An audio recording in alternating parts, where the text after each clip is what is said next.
Hi everybody, Douglas V. Gibbs here, and I am in front of City Hall.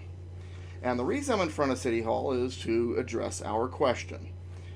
Ken in Hesperia asks today's question. This is Constitution Study Television. I am Douglas V. Gibbs, coming to you out of Southern California. I am the Constitution Guy, America's Constitution Authority. Learn more about me at douglasvgibbs.com, at politicalpistachio.com. And if you'd like to ask a question, send it to constitutionspeaker at yahoo.com. And I would love for you to donate, douglasvgibbs.com or politicalpistachio.com. Okay, anyway, I decided to keep these videos pretty simple. Before I tried to set them up like classroom settings and decided that's not the way to go. So ask questions. Constitutionspeaker at yahoo.com. The question once again comes from Ken in Hesperia, and he asks this: where in the Constitution does it tell the federal government that it cannot meddle in local issues? Where in the Constitution does it say that the federal government cannot interfere with City Hall? All right, well, the answer is simple. It doesn't. Let me rephrase the answer. The Constitution is not set up to tell the federal government what it cannot do.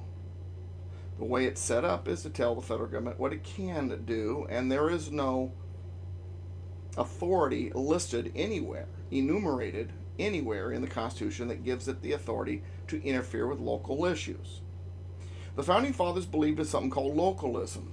The more local the issue, it should be up to local government. I'll give you an example. If you have a intersection that needs a stoplight, that needs to be up to local decision makers to decide whether or not a stoplight or a stop sign or nothing should be at that intersection.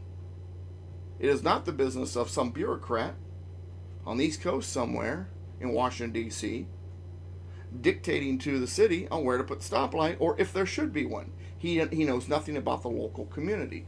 Same thing with localism. Local customs, local tendencies.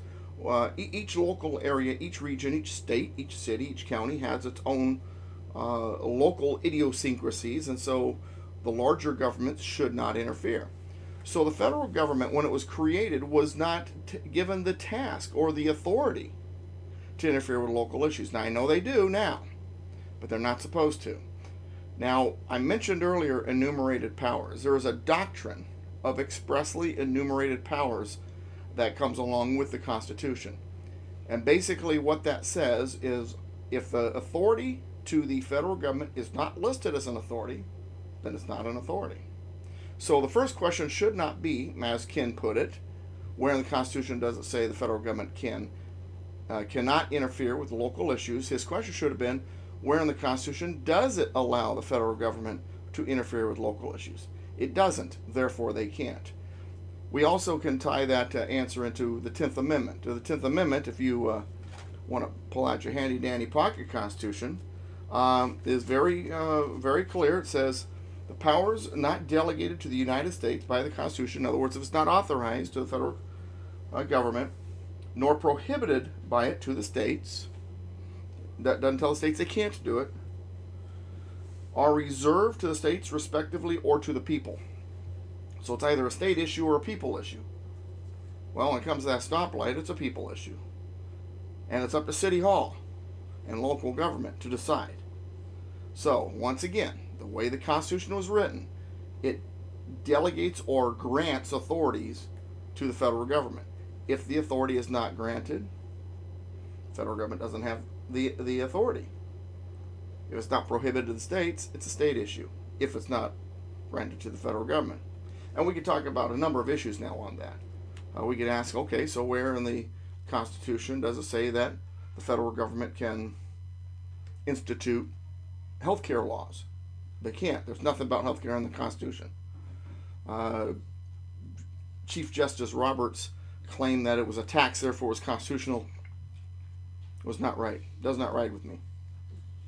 Where in the Constitution does it say that the federal government can pay for highways? It doesn't. Where in the Constitution does it say the federal government can legalize abortion with a federal court decision? It doesn't. It's none of the federal government's business. The federal government was created to handle external issues: war, border security, maritime law, and anything that had to do with the Union in the sense of protecting, preserving, or promoting the Union, like a post office to help preserve the Union so that the parts of the Union, the states can stay in, people in the Union can stay in touch.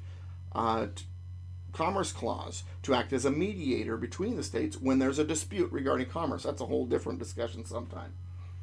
So anyway, next question, send it to constitutionspeaker@yahoo.com, and I'll be glad to answer it right here on this YouTube channel. See you next time.